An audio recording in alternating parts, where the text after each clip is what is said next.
Here are some highlights of this program. Hello everybody. Welcome to Brainstorm exclusive interview.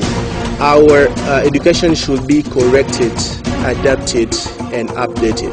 Live better, they can send their children to school because they can interact with their authorities. Mechanics, electricity, computer science, innovation, And we know that it's a brainstorm. Yourself, after watching this interesting program, notice the final statement made by our notable guest, a brand new one.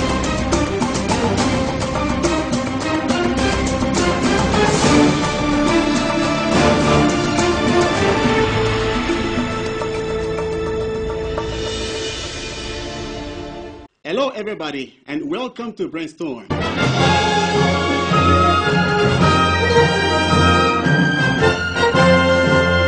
Meeting the challenge of development in the Democratic Republic of Congo, such as the theme we're going to discuss today on this stage, is something very important. As you know, that the Democratic Republic of Congo has been facing many problems, social, economic, and even political. So we want to discuss development.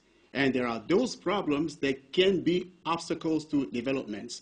Here in this program, we're going to discuss this very important issue with Mr. Yulu Kabamba. Hello, Mr. Yulu. Hi, Mr. Gill. I'm glad that one more time to have you on this stage to discuss this very vital issue. Thanks for having me. Meeting the challenge of development in the Democratic Republic of Congo. So when we generally talk about development, what comes in your mind? What comes to my mind when we talk about development? Right away, I would mention growth. Development relates to growth. Something that is growing, a country that is growing, a person who's growing, moving from one point to another one, and through a betterment process. All right, we focus on the development here. It's true, and there are many factors you mentioned among those factors, growth. So we want to know if the Democratic Republic of Congo has reached development or not. We invite you to watch this video about the development, and we need to focus on the country, developing country. What is it? Please watch and we'll be back. What is a developing country? A developing country is a nation that fares poorly on the HDI and has low levels of industrialization. HDI stands for Human Development Index. A developing country is less economically developed than a developed country. We also refer to developed countries as advanced economies.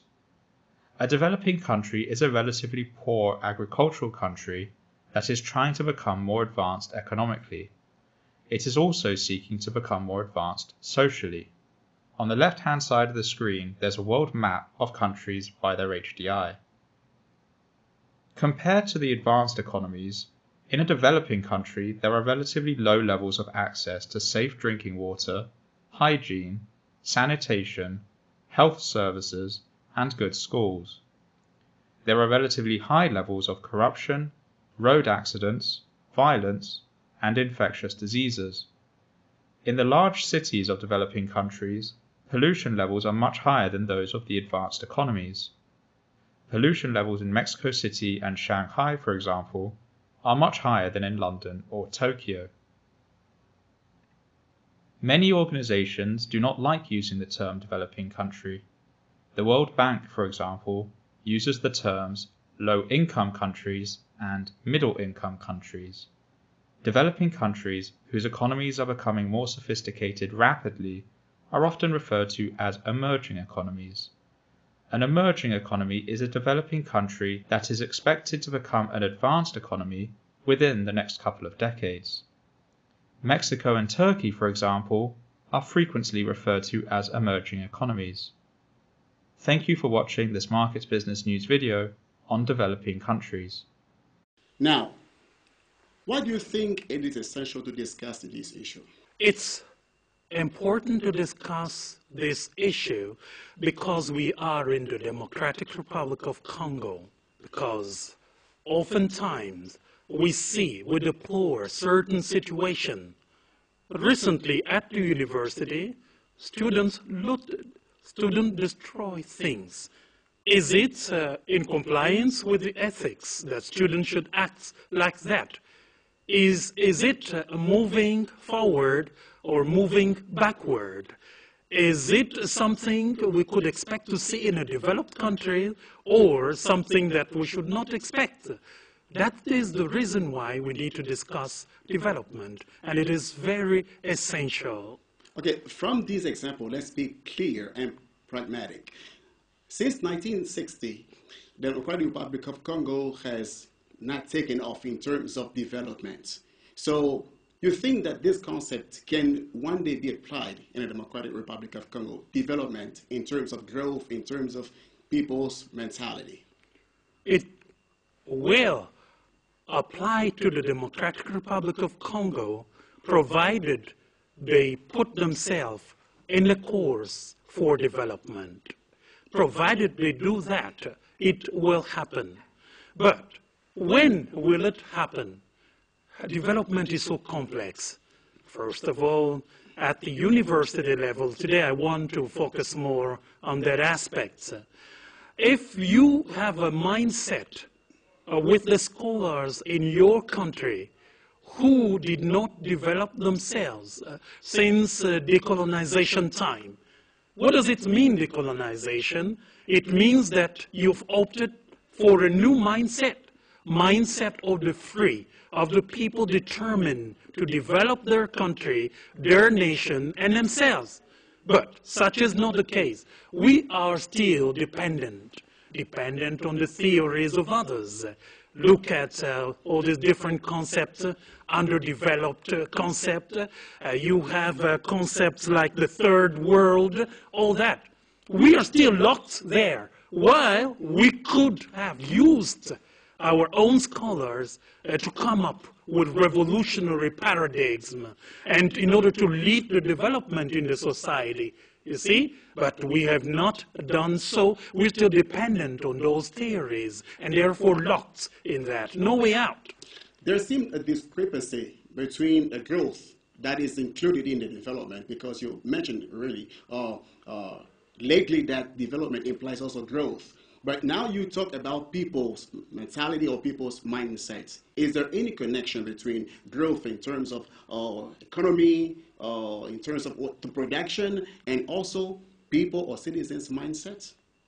Development is very complex, and I have highlighted that earlier. And development is not just about economics. Development is not just about infrastructure, but development also implies development of the human being. And development of the human being, what does it imply? The mindset. People should change their way of thinking. People should be pro-development minded. Mind is very important. You can do any other change, make any other change, but if the mindset is not involved, if the mind is not involved, and you heard in South Africa all the Ubuntu concept, if it does not affect the mind, it's nothing.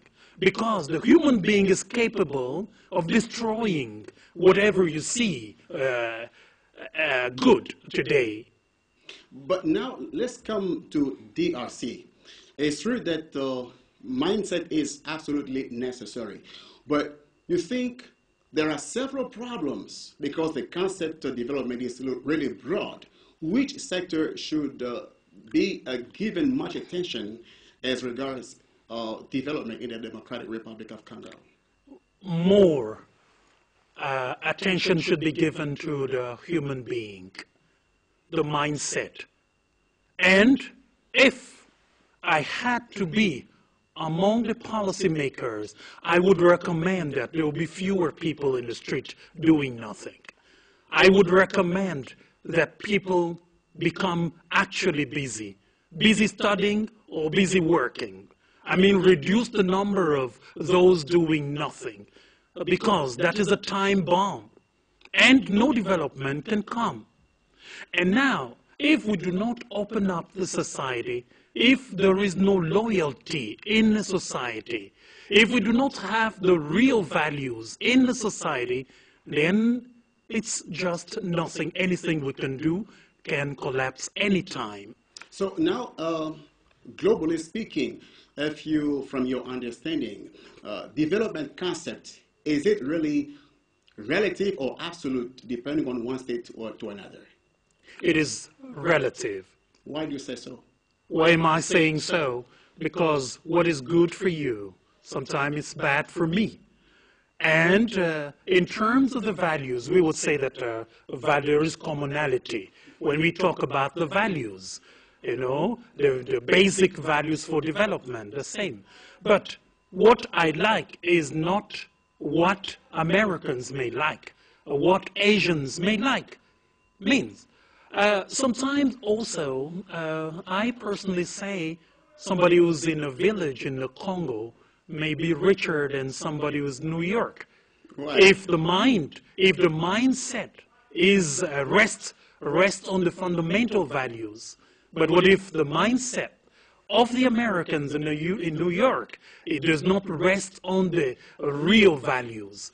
And you can still find people like that in our villages, you see? And if we start with that, you're satisfied with a number of things, I think it's okay for you. Since development is a relative concept, you've just said earlier that overseas Congo is viewed as a third world country.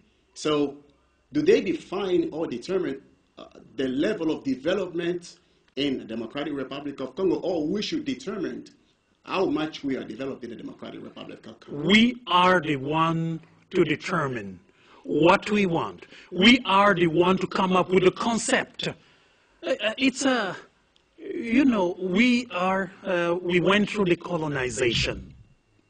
Going through the colonization, it means what? It means that your scholars must start acting. You must come up with your own concept.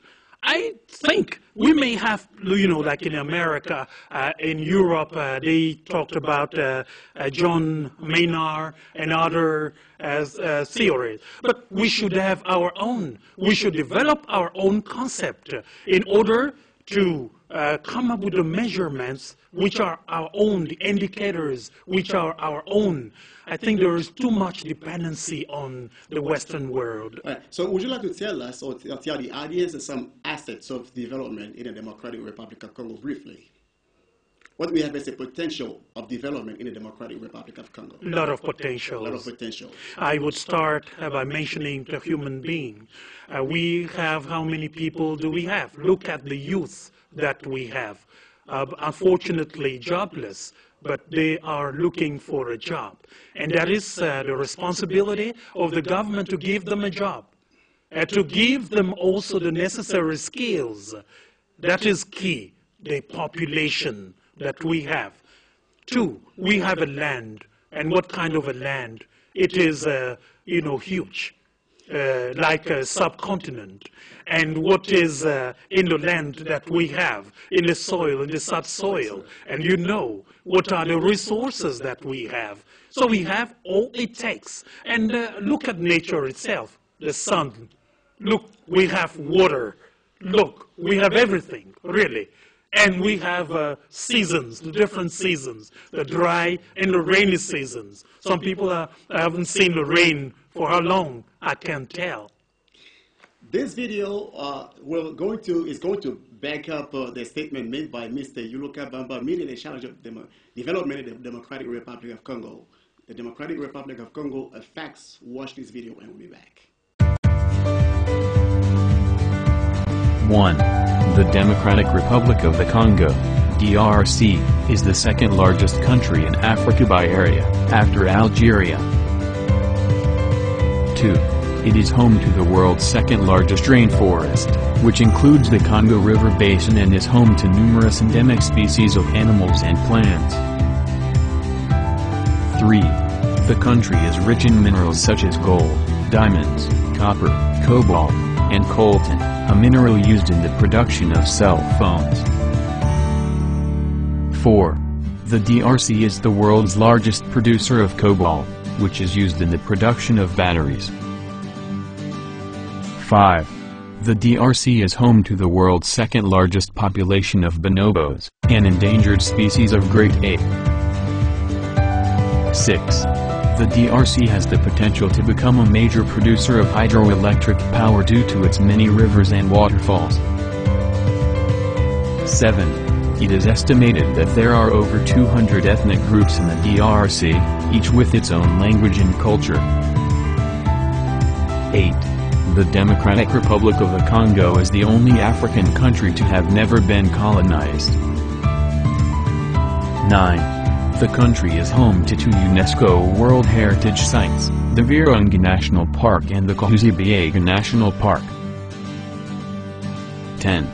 The DRC has the largest water resources in Africa, with a total of over 700 rivers and streams. All right. Now, regarding social development, it is said that Congolese people are themselves responsible of obstacles of progress. Is that true? Very, very much true. Why? Very much true, because what we were supposed to do, or to be doing, since the country gained independence, we're not doing. Who's going to be blamed? We should have provided good care to people. We should have improved the medical facilities. Have we done that? A pity. What about our schools? We should have made better schools, built better schools. What have we done? Sometime what we have standing comes from the colonial time. That is very bad. So, talking about all that based on those examples, very few examples, I would say we are to be blamed indeed. So we don't have to look outside, we look in ourselves, as Congolese people, you yourself, as we just mentioned that. But the key factor you mentioned earlier, that mindset is also a problem, the cause of this. So what can be done to change that mindset which shrinks back Congo's progress? There are a number of things to do. If I am on the top leadership of this country, I wouldn't like to let people go standing for nothing in the street. I would like them to be busy. But when they are busy, I mean they're given a job or they are going to school, I still need to check what kind of education they are receiving. It should be the very best education in the very best and modern infrastructure. Those who are given the job, they should get necessary means to earn a living. They should be proud of their work. I would ensure that it happens so. They should have the better conditions, better working conditions, better working environment. And I should ensure that the fundamental values are respected. And all the parliaments, the government, all the institutions, we should work, to put in place the very best fundamental values. And for all the country, the entire country, no one should be left behind. Because you live in a village, because you would see many Congolese people are just forgotten. I wouldn't accept that. I would like more people to be involved especially in what we call development. Be doing something to develop your country. That will be the motto, I think. All right, so I'd like you to put an emphasis on economic development. Since 1960, you know quite well that Congo delays just to take off in terms of economic development. So what can you say on this problem? I think the mindset can solve that problem if we agree on the basic values. The basic values, for example, include promoting our own culture, promoting the fruit of our land, from our land, our soil. We should pride in that. Take pride in the fruit from our soil. For example, I would like to buy 80%, to buy items from my own land, from my own soil. That is agricultural-wise. But if you see people's mind, turned abroad, they want what comes from abroad. They want to buy what comes from abroad. That still has to do with the mindset. If the mindset was right, they would know that they're hurting their country. They are hurting their economy. Being extrovert is hurting your own economy. This video highlights Congo rainforest, which could be exploited for oil by foreigners, but please watch this video that are going to tell much more about the potential to be used in the Democratic Republic of Congo. Please watch and be back.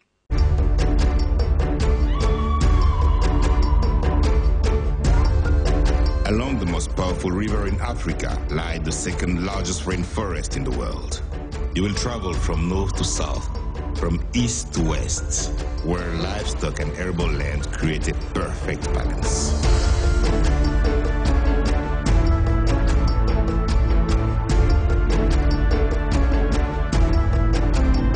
A Garden of Eden will offer you a rare and diverse wildlife.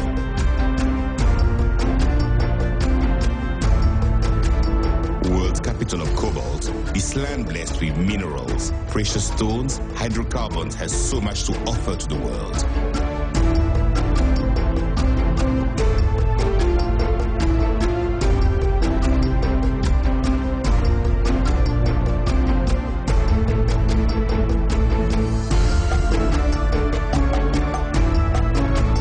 Strategically located at the crossroad of 9 countries, the DRC is a key player in the region.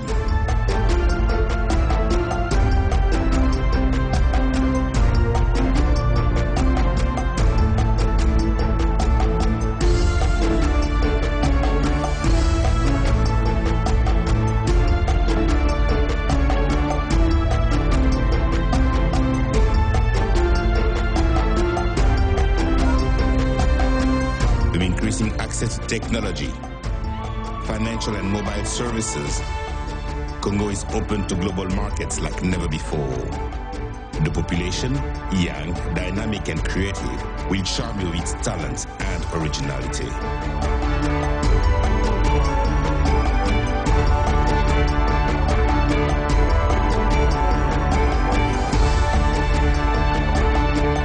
Today, at the dawn of the first peaceful political transition in our history, we invite you to discover and invest in this country, the size of the continent.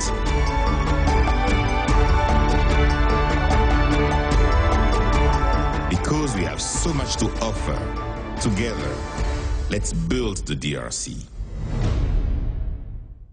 We talked about already, you have tried to touch on extroverted economy. So the DRC is potentially rich in terms of soil and upsoil, but why is it Congo still stagnant in almost all sectors? You just come back a little just to make a point over that. Because we have everything it takes. Somewhere in the country, oil is being produced. Somewhere, diamond is being extracted.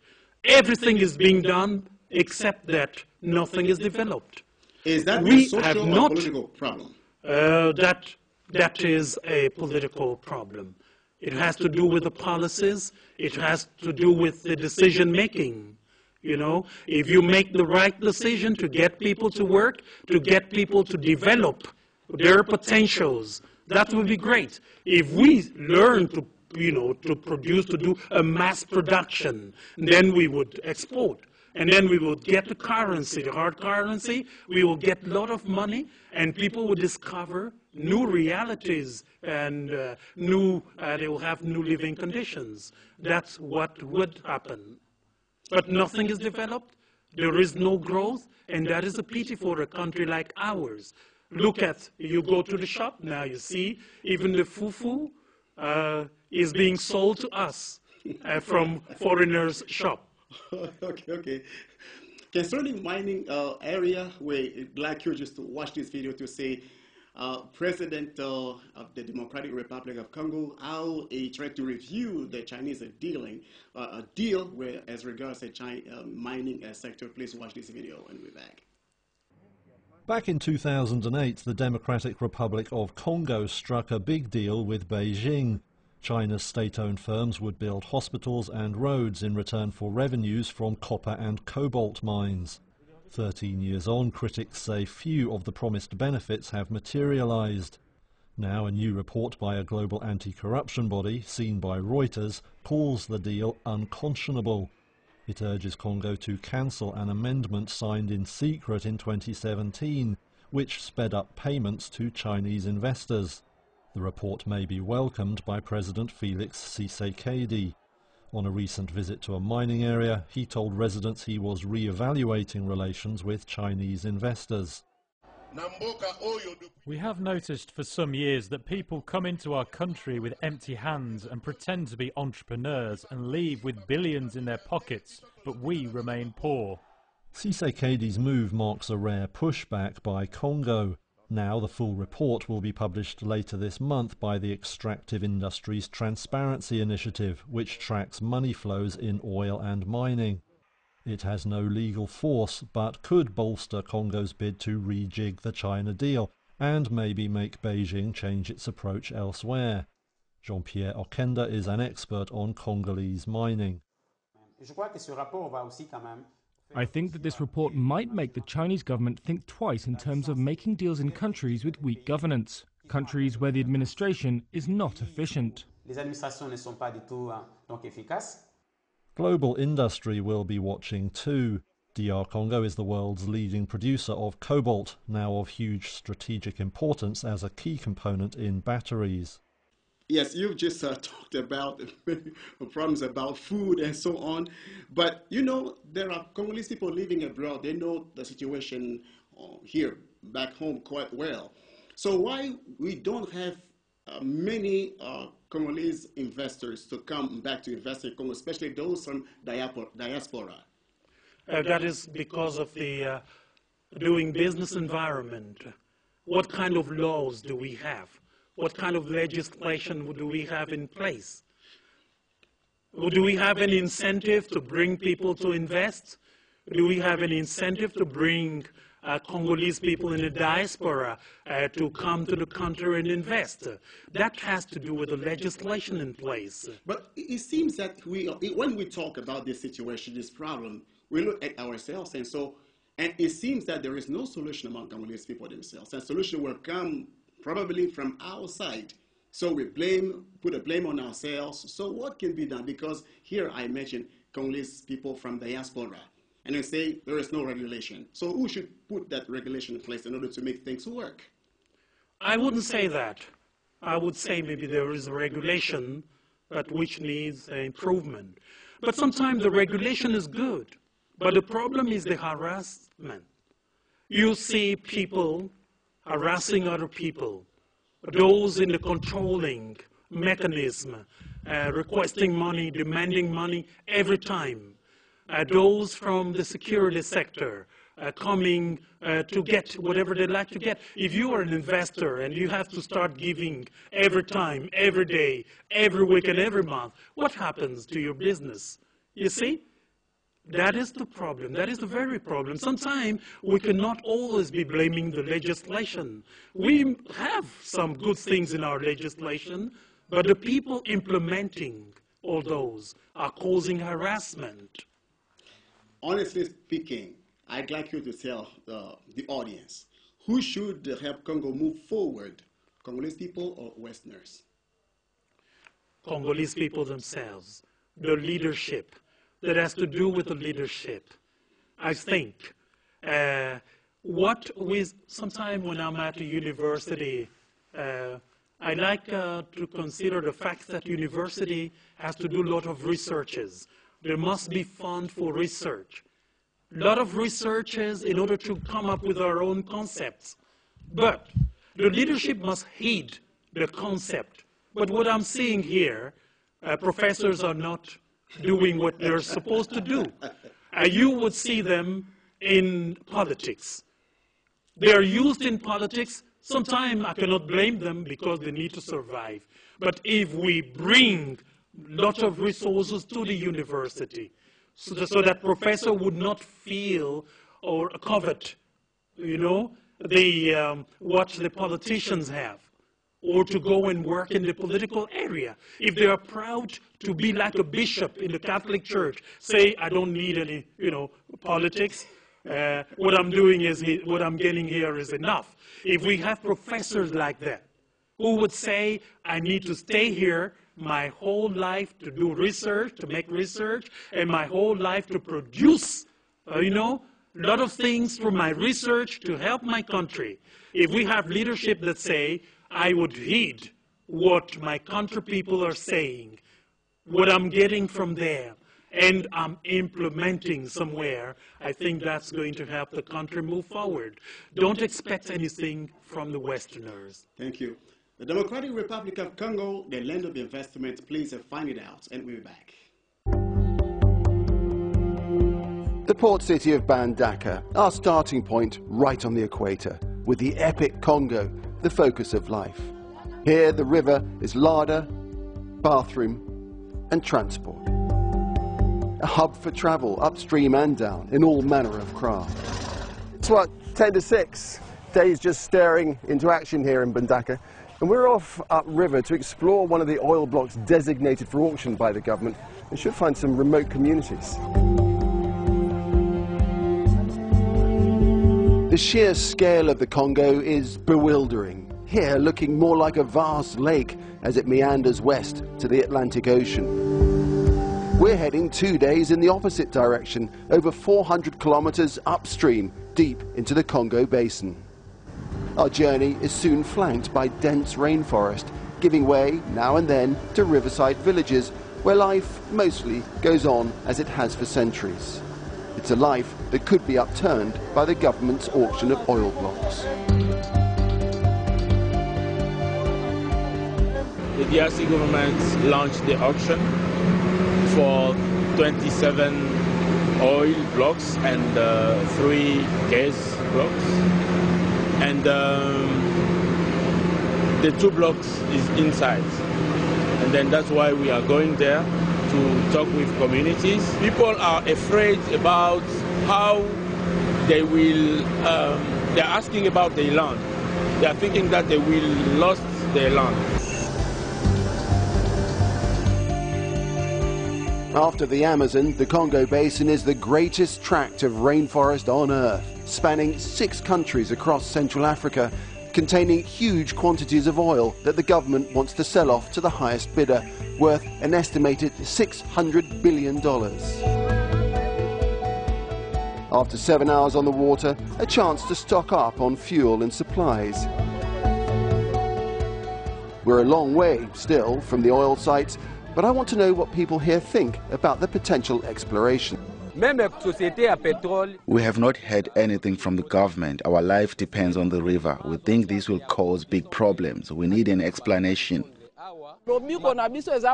We all live in poverty. If this comes, it will help us to improve our lives. Divided opinion perhaps, but we were to find that sense of inequity and indeed opposition to the blocks themselves would grow once we got deeper into the forest. For now, we set up camp in Isoko village as night closes in. Nick Clark, Al Jazeera, Democratic Republic of Congo. All right, well, thank you so much, Mr. Yulu Kabamba. So this is the last thing last question I want to ask you. What can Congolese people look forward to as far as development is concerned?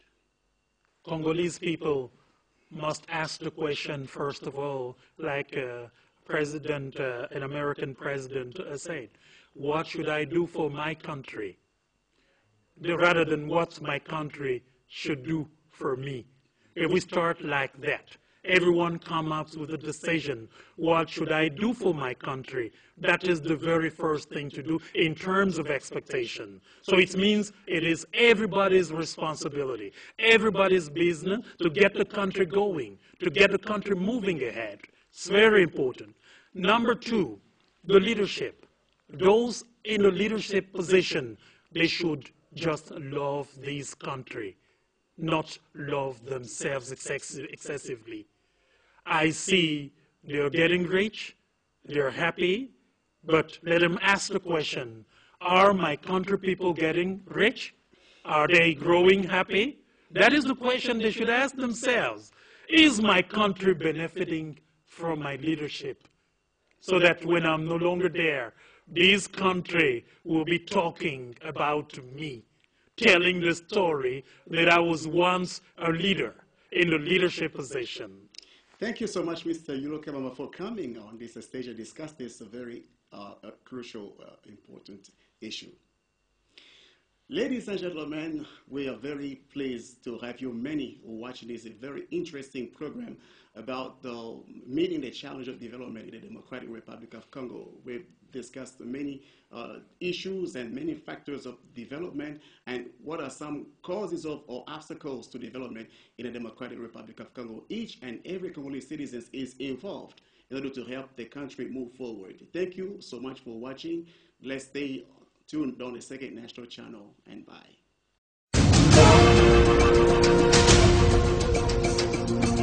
Here are some highlights of this program.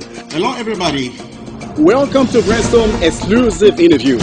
Our education should be corrected, adapted, and updated. Live better, they can send their children to school because they can interact with their authorities. Mechanics, electricity, computer science, innovation, And we know that this brainstorm. You yourself, after watching this interesting program, notice the final statement made by our notable guest, a brand new one.